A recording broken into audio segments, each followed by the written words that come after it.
者王新宇台北报道，董事长乐团推出第12张专辑季，由吉董操刀拍摄疯人录影带，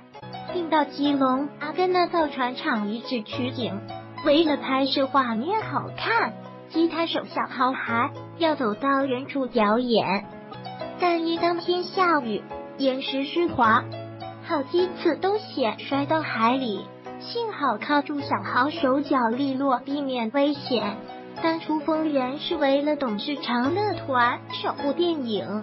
《摇滚乐杀人事件：独裁者的真相》摇滚乐杀人事件所创作，虽然后来收录的电影原声带里，但不符合金马奖原声带资格。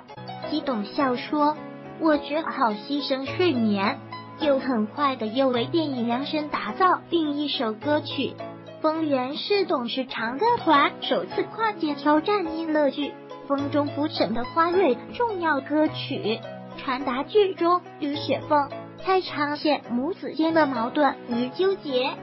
特别是男主角蔡昌宪的情感投射。风中浮沉的花蕊将在4月22日台北国父纪念馆，5月19、20日台中中山堂演出。董事长乐团到基隆船厂遗址拍摄，独一无二娱乐提供董事长乐团到基隆船厂遗址拍摄，独一无二娱乐提供阿豪在世华田时尚拍摄线落海，独一无二娱乐提供